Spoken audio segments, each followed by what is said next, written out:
Hey, you guys. Come on in. Hey. So, I'm doing something new today. I'm going live on both Instagram as well as YouTube. Hey. Hey, you guys. So, I am Alyssa. I am a Christian life coach who helps you heal with God after a toxic relationship with others or yourself so you can move forward, live life on purpose, and have healthier relationships. Okay. So, today we are talking about how to deal with friends that treat you badly. I got Instagram over here and Facebook or YouTube over here. So come on in and give it a few minutes. Let me share. Hold on.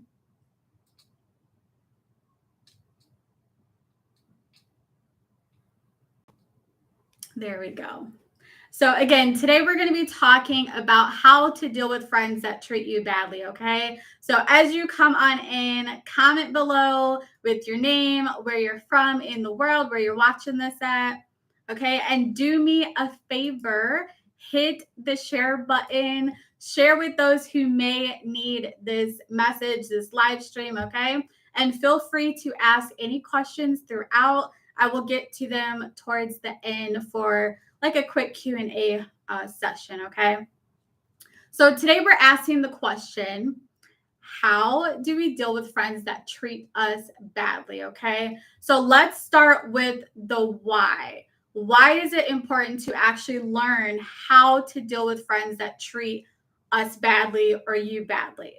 Well, one, you teach people how to love you, how to respect you. So without learning how to deal or confront friends that treat us badly, we're actually going to keep going in this cycle of having bad friendships or the one-sided friendships, okay? Let me know if you have been in a cycle of just unhealthy friendships or relationships and you've experienced that one-sided friendship, okay? God has more for you than that, okay? So let me start off with a story. So one day, my daughter came home from school and she's talking about how this little girl in her class, we will call her Susie, Susie was being mean to her, right? She was being like a little bully. And as my daughter Madison continues with this conversation, she ends up calling Susie her friend, okay? So when I was in elementary school, I also was in this same position of having people I called friends treat me poorly. And if I'm honest, it continued into my adult life as well until I realized two things, okay? So I realized one, what I expected within my friendships, it actually wasn't healthy, okay? Two, it wasn't the friendship that I actually wanted or the one I envisioned for myself. Hey, welcome. Hey, Marlia. So I had to learn, I had to ask myself, well, how do I deal with friends that treat me badly? Like, what am I actually supposed to do? Because again, I had this pattern throughout my whole life of having this cycle of bad friendships. So, what do I actually do? Okay. So, this is why today I'm sharing with you how you can actually deal with friends that treat you badly. I want to give you some ideas on how to handle this, as well as my reasoning behind it, okay? So, your experience right now is that you've had this cycle of bad friends or friends that treat you badly. If you look back to your childhood, you probably see this cycle of one-sided friendships or unhealthy friendships, okay? You have experienced being excluded, feeling like you can't really be yourself. You've experienced the mean girl scenario, right? I'm pretty sure we have all experienced the mean girl scenario at one point in our life. Let me know in the comments below. So we have, maybe you have experienced friends that are jealous of you, right? They're your friends, but they're jealous of you. Type yes in the comments if any of those you have experienced, okay? So what you really desire. What you really desire is for your friendship to look like a give and take relationship on both sides. You want to feel like you're actually in a safe space, a safe place, right? You want to feel like you can have that confidant, you can share like your secrets. And yep, Marleah saying, yep, I've experienced that. Yep. So you want to have that confidant or someone that you can tell your secrets to, and you don't feel like they're going to go and spread your business to everybody, right? You want to have a deeper connection with them as well as actually do life with them. You want to be free and actually enjoy your friends, not have your guard up or deal with the constant drama. Let me know in the comments if you're like, yeah, that's exactly what I want my friendship to look like. I want it to be healthy, right? So here's the reasons why you're not experiencing the friendship you want. Okay, these are the same reasons why I wasn't experiencing the friendship I wanted. Okay, one, you're thinking, well, I just need to have more conversations with them, right? I just need to have more conversations. I just need to talk to them more about it. Maybe they're misunderstanding or something, right? Here's the thing. If they keep overstepping your boundaries and repeating behaviors that you've already discussed, another conversation isn't going to help. And here's why: because of a lack of respect and care for your needs. Okay. Another conversation isn't going to make them just out of the blue respect you. Okay. Another thought that you may have is you're thinking, well, if I just change and try to like fit in the group, the friend group, then it'll be fine. It'll be okay. Like it'll work out, it'll work itself out. But here's the thing: changing yourself for the sake of friendship isn't healthy, for one, but it doesn't actually lead to a healthy friendship. It doesn't lead to a healthy friendship. I tried it. It doesn't work, y'all. It doesn't work. Okay. From experience, the change doesn't last long. Okay. And that's on both sides, because who you really are is going to come out.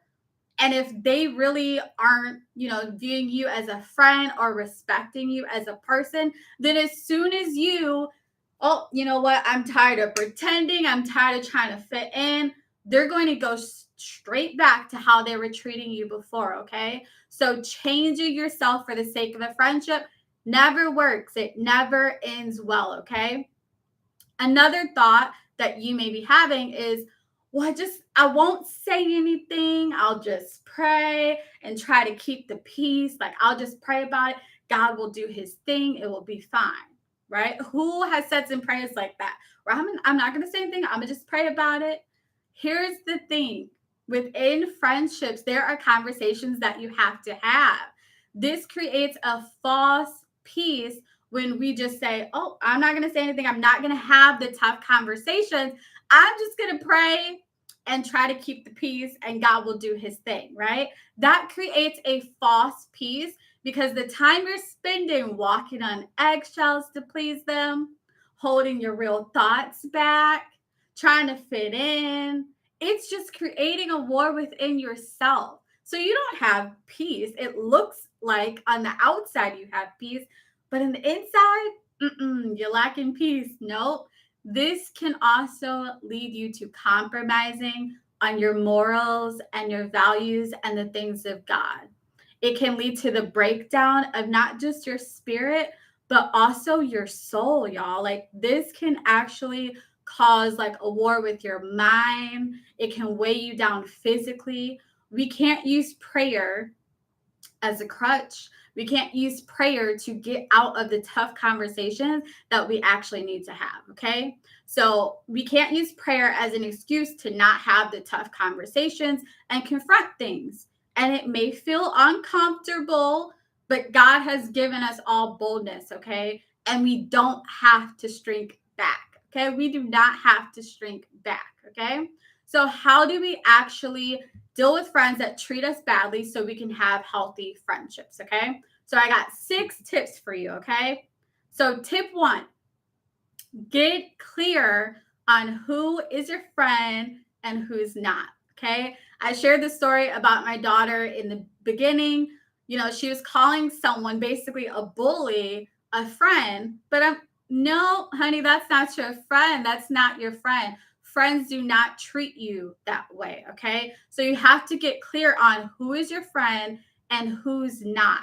And this shouldn't be based on words, but action. Okay. We know them by their fruit. That's what the word says. So, what fruit do they have? What fruit are they showing you? What do they say about you? How do they actually treat you? Are they respectful? Are they trustworthy? This is a way that you can determine who is really your friend and who's not. Okay. Tip 2, ask yourself, what do you need in order to have a healthy friendship? Okay. This should include boundaries. Maybe you don't want to discuss certain topics with your friends, and that's fine. Maybe you need them to reach out more to you and not just, when they want something. Maybe those are boundaries that you need in place in order to have a healthy friendship. You also may have your list of non-negotiables. So a non-negotiable is something that you will not compromise on. Like, you have to have that in order to have a healthy friendship or relationship. One non-negotiable is respect. Okay. Regardless of the relationship, respect is a non-negotiable. Okay. It should be.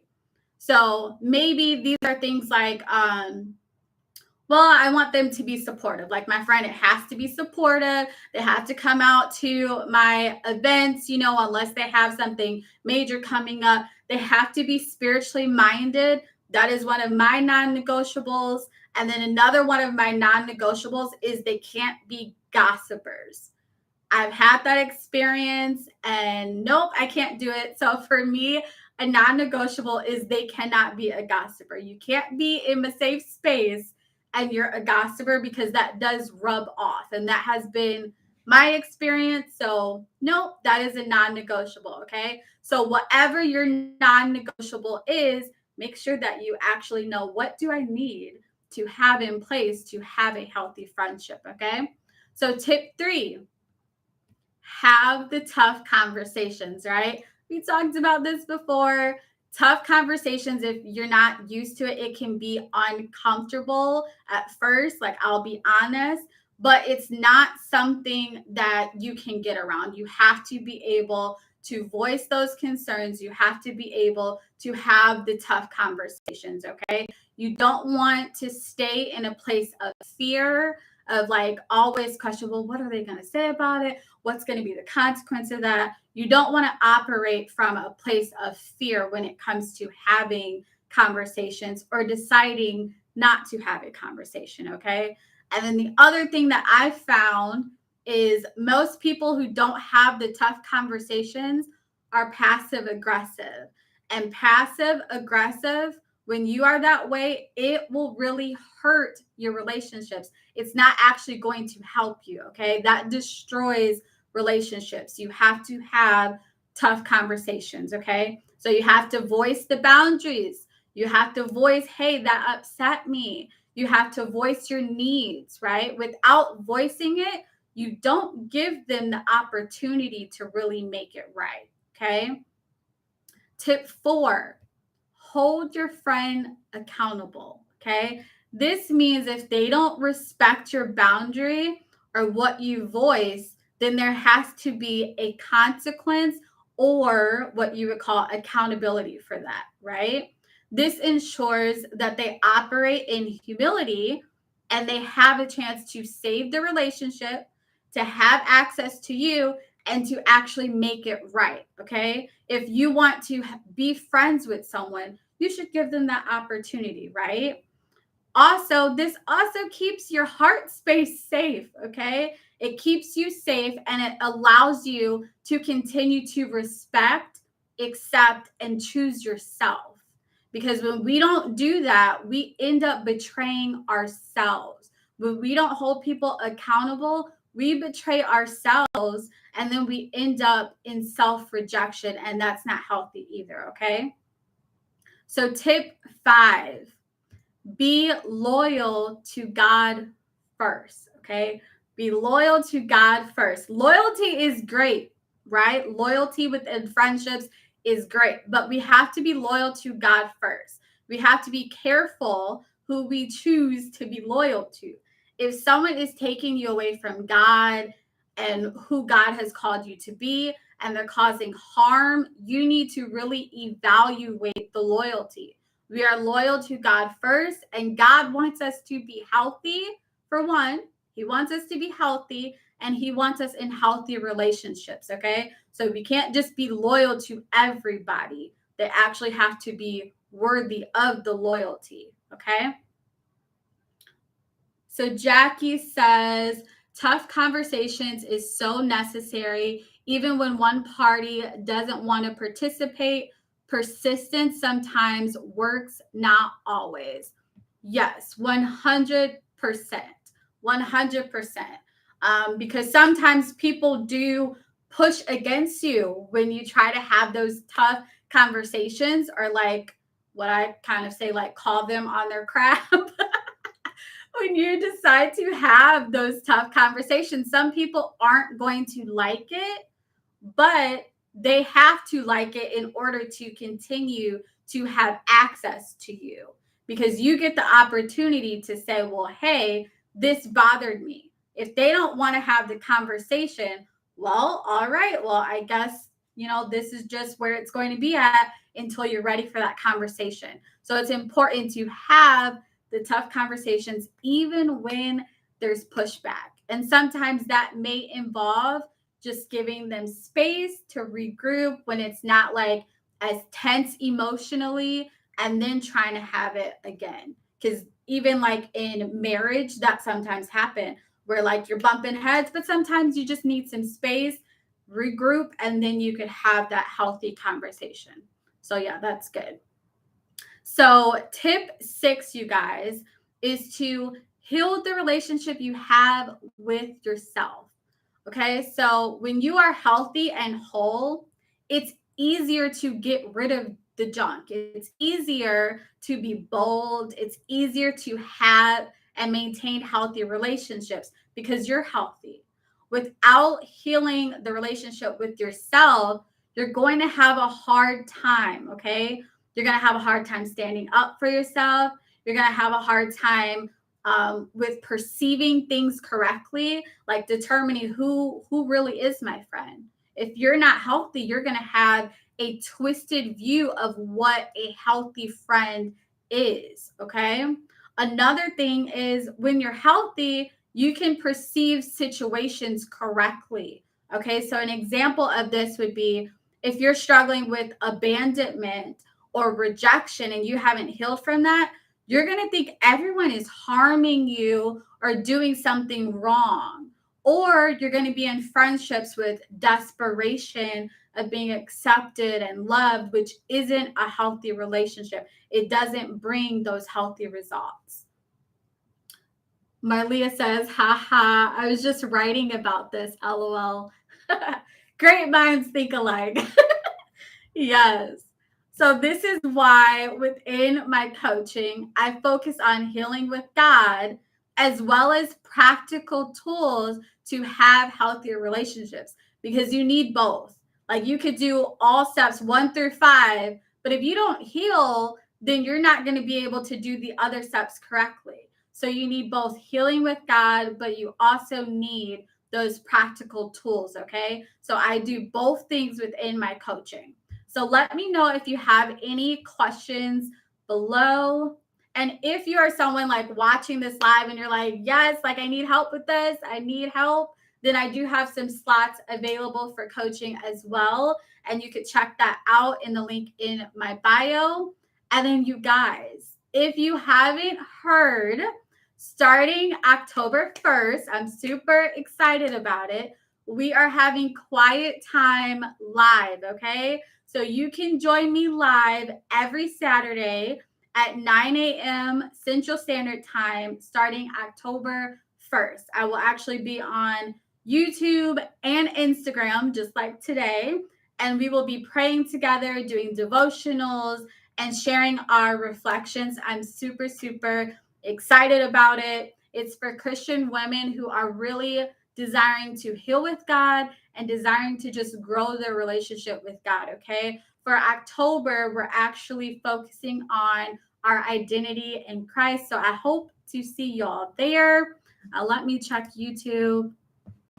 Okay. Okay. So no questions, but thank you guys for joining me. I hope you got some incredible information to help you have healthier friendships. Until next time, make sure you like, subscribe, follow so you don't miss any of my lives. Okay. Until next time, happy healing.